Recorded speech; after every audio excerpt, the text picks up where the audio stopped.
What's up, guys? I'm Captain Mike, and welcome back to the Inside Scoop, your Florida Keys legit offshore fishing report. Let's go. Friday, June 6th. Look, ton going on. If you're considering coming down to the Keys, it's certainly a good time. We've got a nice little stretch of weather here. Looks like it's going to be 10 to 15 for the upcoming, certainly next few days. Always a chance for thunderstorms. Be careful about that this time of the year. They seem to pop up relatively quick. Always keep safety your number one priority. Look, if there's a front coming, run. Okay, especially if you see lightning. Okay, no fish is worth it. So just be careful out there, like I said, this time of the year in the spring. But it's worth it because the bite is super hot. We'll start with, of course, the dolphin fishing, right? Look, it's really probably the best season we've had in at least 5 years. There's no question. Anybody you ask is going to tell you. All of the local tackle shops, all of the guys that fish offshore, if you want to catch dolphin, now's the time to do it. It's been the time to do it. It remains consistent. A lot of schoolies, but certainly seeing some bigger fish in the mix, okay? If you put in the time, you're going to find them, you're going to catch them. Start around 650, even though you can find them shallower.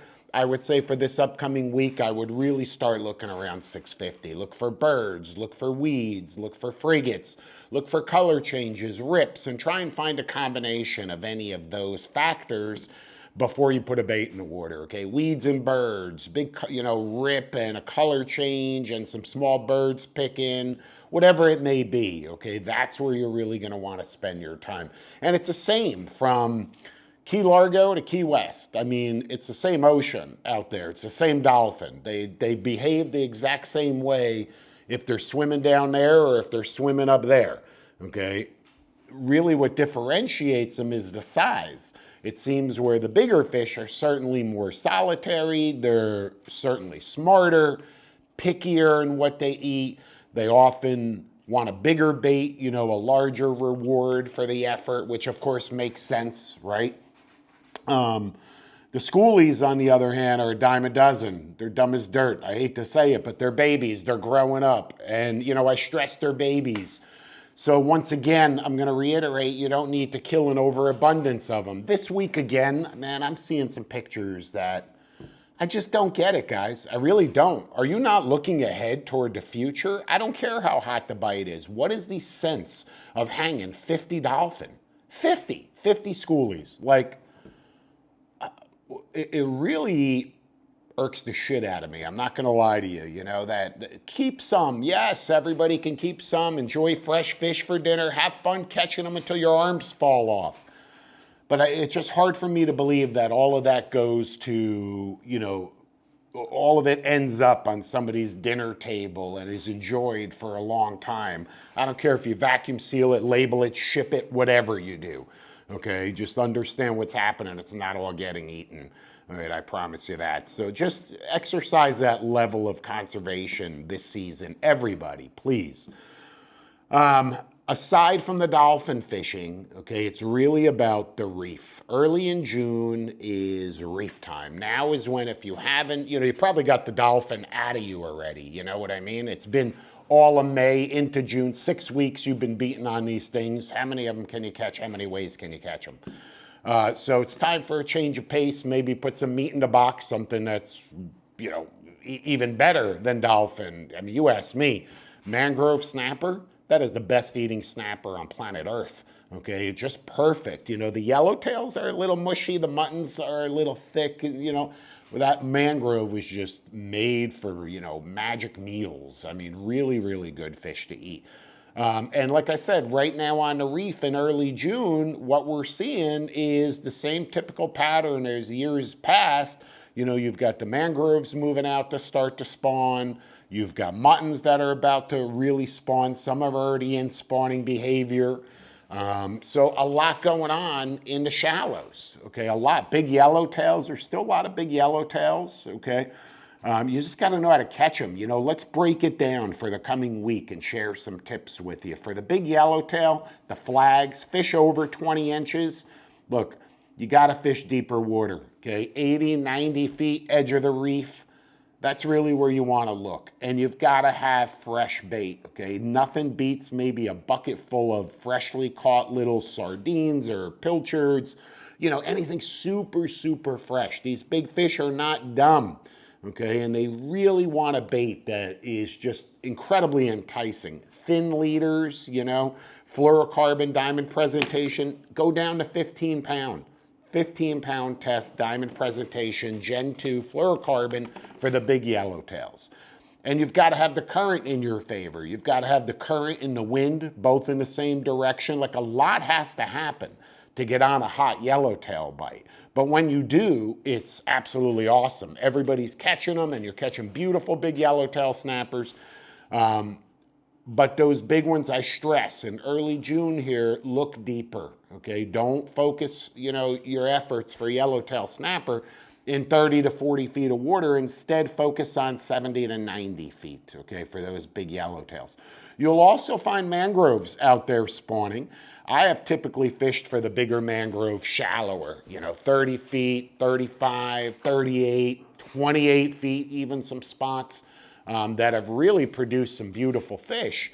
But don't be afraid to push that out to 50, 60, 70 feet. All right, you'll still find those mangroves out there as well.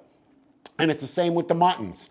Big mutton snapper is going to pop up anywhere, anytime. Okay, anywhere, anytime. So that's the beauty of refishing in early June for the guys that are coming down, the guys that are renting boats from Captain Pips, the guys that live here locally that want to get out there and fish the reef. Now is the time, because those three, the trifecta, are all kind of in unison, so to speak. So you just never know what every day is going to bring. You could be on them one day catching mangroves and fish the next day, and those fish are not there. They're not, in any way eating, and they've just completely moved on. So a lot can happen from day to day. Don't discount the reef bite. If you don't score one day, but you're still here, go again. Go the next day. It may be completely different. Remember, it's a very conditions-driven fishery. You need the right bait. You need the right tackle. You need the right conditions. Everything has to align for those big flags to really bite. But if you put in the time, you'll be rewarded. Speaking of the muttons, a lot of different guys fish for the mutton snappers. And just as many people that fish for them, there's just as many ways to fish for them, right? Everybody seems to have their own kind of preference as to how they fish for muttons. And it ranges from, guys that are anchored using electric reels with heavy leads in heavy current situations. There's guys that are fishing the reef, shallow water, lighter tackle, catching the muttons that are spawning in some of those shallow areas as well. There's guys that wreck fish, of course. There's guys that are fishing rock piles. Some guys anchor, some guys drift, some guys use their trolling motors. I like to drift. I want to tell you how I fish for the muttons, okay? Look, when I'm fishing the reef, the shallow water, I'm really looking for the mangroves and the yellowtails. Anything else above that to me is an absolute bonus, and I'm ready for it no matter what. I'm fishing a Chaos SP 7-foot, 20-pound class spinner. It's a 15 to 30, but I call it a 20-pound class spinner because I've matched it with, a Twin Power 8000 or whatever with 20-pound mono. So it's my 20-pound spinner. It's a great outfit to fish the reef because it's light enough to enjoy even the smaller fish, but, beefy enough to give me a shot when I hook a big mutton and maybe even a black grouper we've landed on them, and certainly red groupers. So just like the perfect outfit.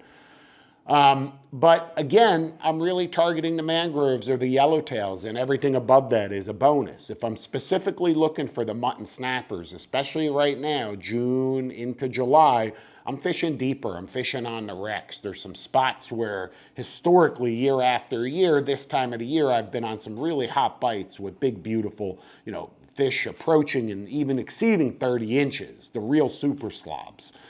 And I'm going to fish out there and I'm going to drift. I prefer to drift. I don't like to anchor. I'm not saying it's not a great tactic. Of course it is. Look, I'm not going to argue with that. Anchor the boat, sit tight, present that bait on the bottom, and you're going to catch mutton snappers. All right, that's it. But for me, just that exploration of fishing around the structure, also looking for other species. Yes, we want the muttons, but big bonus blackfin on a jig never hurts. You know, African pompano, whatever, that are wandering more around the wreck, cobias, never hurt. So, you know, I like that drifting approach. I really do. And I feel like I'm just covering ground. But the trick is keeping that bait right on the bottom, right? That's really going to be the key. And having that feel as to how to do that paying out line and keeping that bait in the strike zone is going to be the key to your success, okay, when it comes to mutton snapper fishing. I like super fresh live baits, okay? Pinfish are my favorite. I've recently started fishing big pilchards for the muttons. I've had some success, but I think if I, you know, day in and day out, I'm pinfish all the way. I really am. You know, it's, I don't know, to me it's such a natural bait out there, you know, and everything eats it, and it's hardy and it stays alive. You drop it down and you know that thing's alive and doing really well on the bottom, you know, inviting a lot of attention. I put a pilchard down there, man. He gets the hook in his face and his head and his eye and his nose. He bent up. By the time you bring that thing up, it's dead as a doornail, you know? You guys know what I'm talking about. So I'm not saying it's not a great bait. It is. But, and sometimes the muttons lean toward that. But when they're spawning, they seem to be a little bit more aggressive. They're just fattening up. It's the same with the mangroves. They want the meat, right? They want the protein, and they're not quite as selective. There's a lot more fish in the area, so they're more competitive.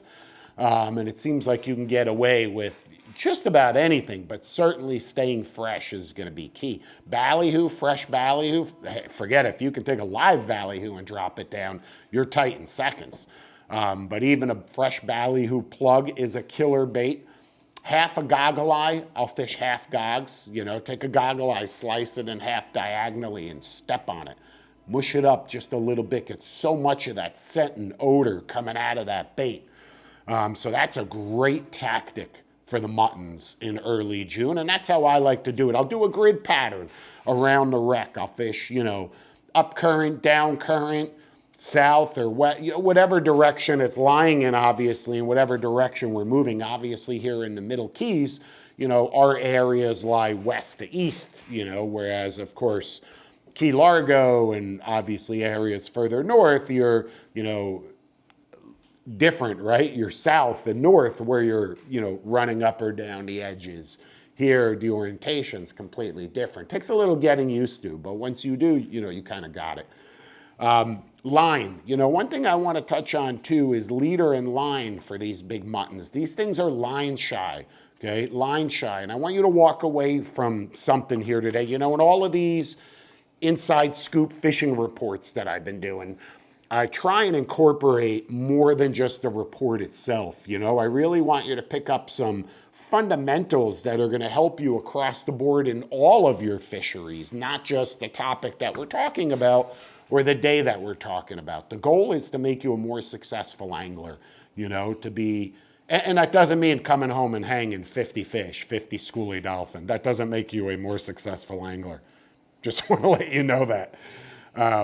Anyhows, look, line color plays a huge role, okay? In a lot of our fisheries. We talked earlier in this report about dolphin, spooling your trolling reels with a high vis line, you know, either the Orange Crush or a high vis chartreuse. That's going to be a huge advantage to you, huge advantage, because now as you're trolling, you could easily track and see your lines right behind the boat, follow it right down to the lure, to the ballyhoo, whatever it is you're pulling, and it helps with really achieving clean spreads, clean presentations, really helps with avoiding tangles even when you're fighting fish, easy to go over or under or around a different line. So a lot of benefits there to the high vis, but we never tie the high vis directly to the leader of the lure. There's always a top shot of clear monofilament, something like the Special Clear, okay? Doesn't need to be fluorocarbon. It can be, but in this particular scenario, the fluorocarbon's not offering you a huge advantage when we're talking about trolling dolphin and using a clear top shot. You know, the fluorocarbon doesn't play a role there. So spool your dolphin reels with a high vis line, but top them off, you know, 25 feet, not even, 20 feet. 20 feet's perfect with something like I said, the special clear, which provides you with even greater stealth. So now you have the best of both worlds, right? You have the high visibility to track the lines, but you have the stealth to fool the fish. Now that line color that mentality is completely different when we go back to refishing and we talk about that. In that scenario, I have to be as stealthy as I possibly can, including for the muttons. Look, those muttons have great eyesight. They're very spooky, and that's why we fish long leaders. If you guys don't fish down here in the Keys, let me tell you something. You want to fool these big muttons, long leaders is the way to go. When I say long, don't think 6 to 8 feet.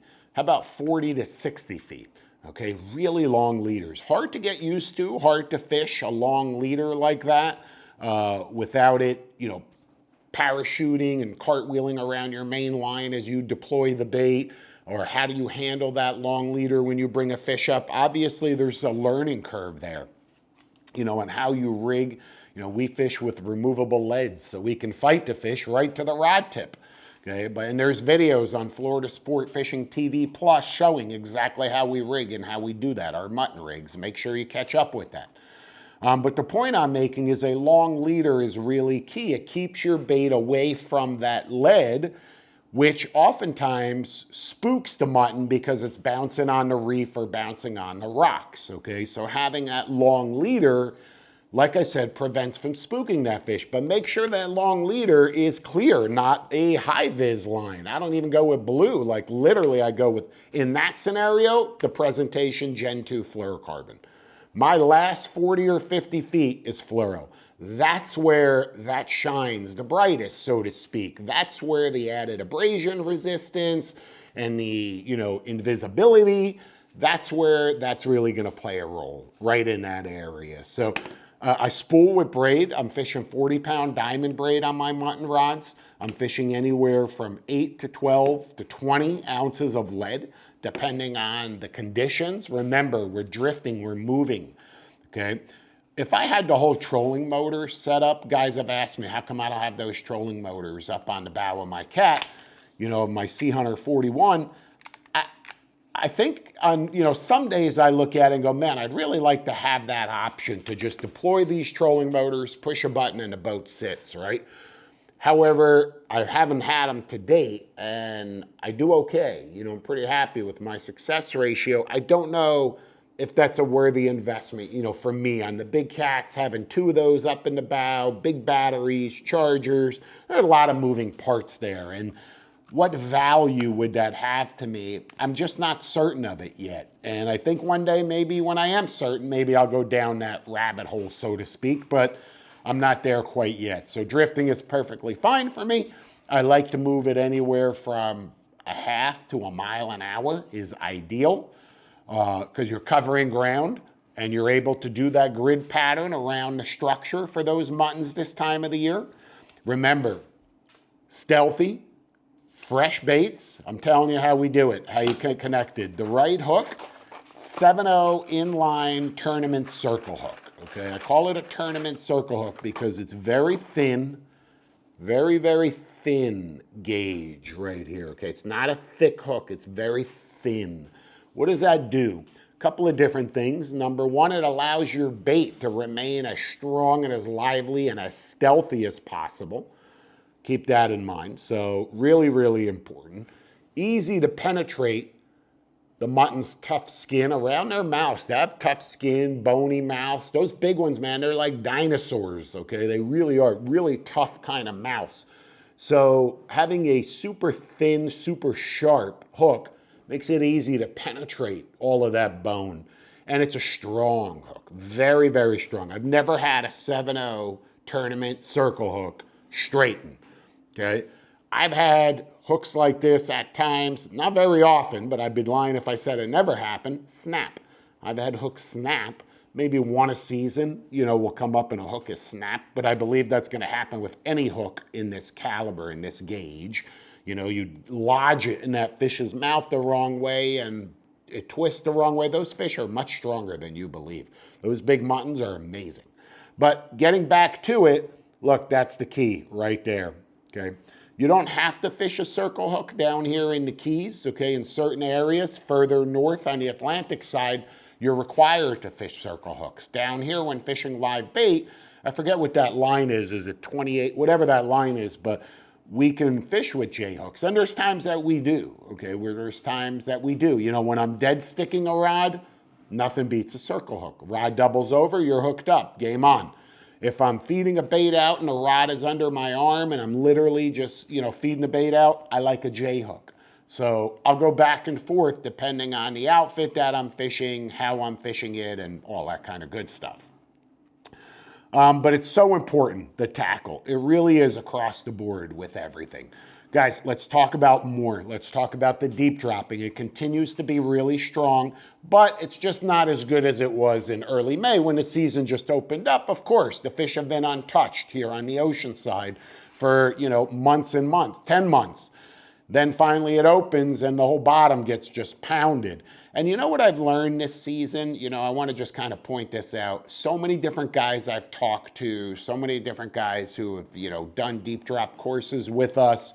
I've met along the way, there's these tools out there, right? Like Seymour. Seymour maps only certain areas of the bottom that become visible to anglers in a three-dimensional way, so they all flock to those areas. I'm telling you what's happening, guys. But the areas that are not mapped are just like the areas that are mapped. They hold a shit ton of fish, I'm telling you, but you're not fishing them. Okay, because you're afraid to put in the time, energy, or effort. You go right where you think they're going to be, but so does everybody else. So broaden the horizons a little bit, put in the time, explore some uncharted bottom, okay? And I think you're going to find that you'll find, a solid level of success, okay? Especially if you put in the time. And remember, those are spots that you can come back to season after season. Fresh bait for the bottom remains to be, very important here entering June. We're still seeing solid numbers of big tile fish.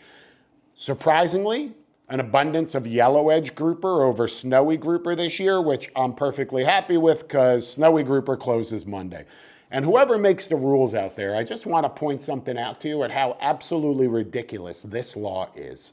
Snowy grouper season opens May 1st simultaneously with gray tilefish.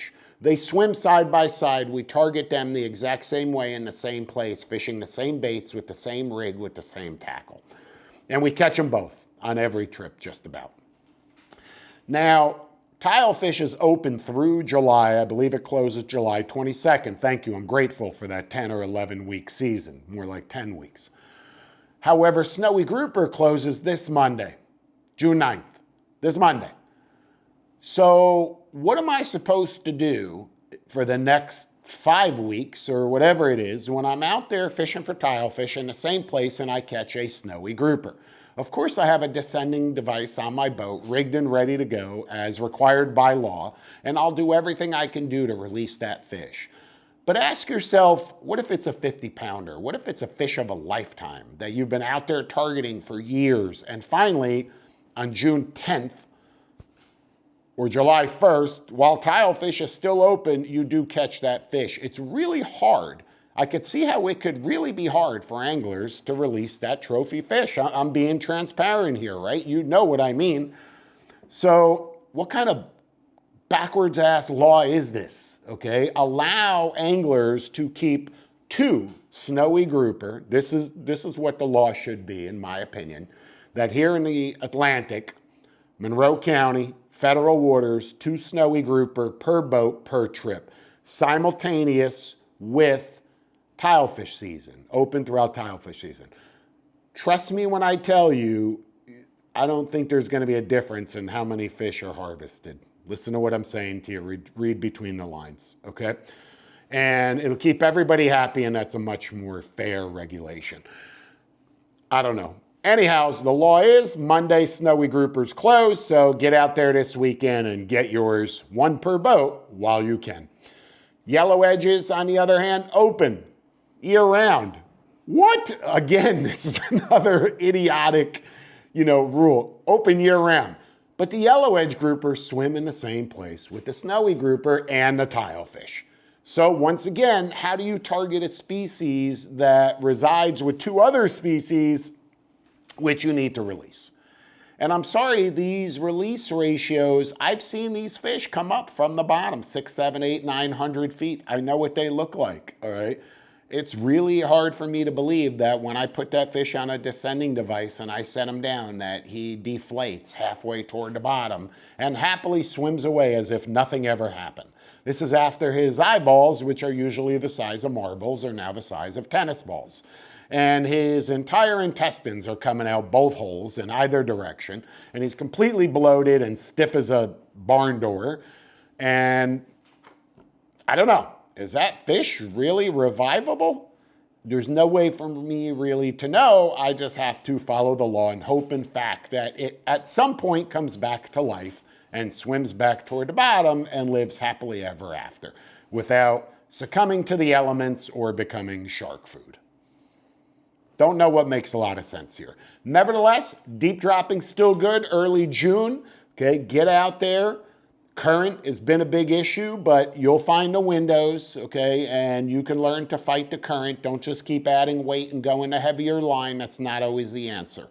All right, but that's another great option. Working our way all the way down to dry Tortuga's bite also has been excellent with some beautiful fish being caught there. Magic of the dry Tortugas is there's just so many different opportunities and so many different fish. One trip may be highlighted by big flag yellowtails. The next trip it may be a big cubera snapper that just, takes the cake. And everything in between, including trolling for pelagics there, wahoos, blackfin tunas, deep dropping and some deeper water in the, vicinity of the dry Tortugas.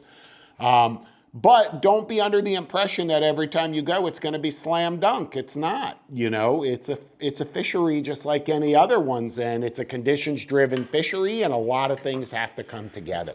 But it's a very target rich environment. So it's a great place to focus your efforts. No question about that. And the guys that are going further, twice as far, Pulley Ridge, magic. Pulley Ridge is awesome even when it's slow.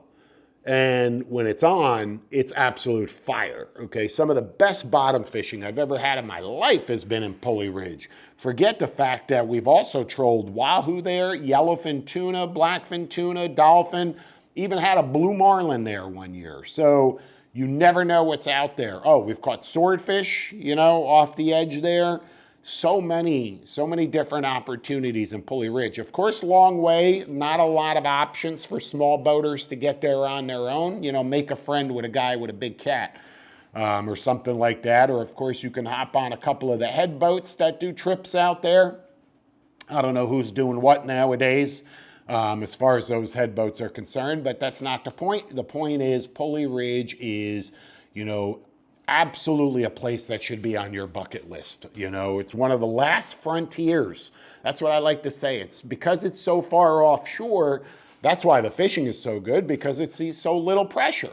Commercial fishing is not allowed there in a lot of different forms. There's not a lot of recreational pressure, and there's an unlimited amount of productive bottom for a variety of different species, ranging from 225 feet to 1,225 feet.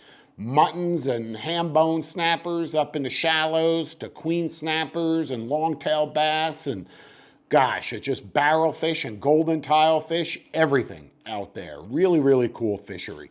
And the guys that are avid jig fishermen, man, they go out there and they just clean their clocks, okay, because such a great place to jig fish in such a target-rich environment with so little pressure, okay? Wahoo fishing, I want to touch on that. A lot of guys have asked me about wahoo fishing. Look, we have some resident fish year-round. If you put in enough time trolling the edge, I guarantee you're going to catch a wahoo. But now just isn't the time to do it. They're just not as abundant. We have a lot of grass in the shallow water. And when I say shallow, in that 150 to 250 range right now, there's a lot of grass, makes trolling really challenging. And everybody's focused on the dolphin fishing and the reef fishing.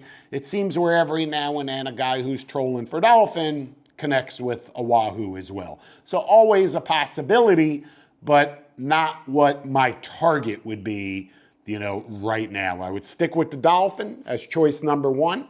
I'd go to the reef. That's a hot bet right there. And then finally, get in this weekend on your last shot at a snowy grouper deep dropping. I promise you one thing, I'll see you out there. And guys, don't forget, catch up on all of the previous reports and hundreds of other instructional videos at Florida Sport Fishing TV Plus. That's www.fsftv.com.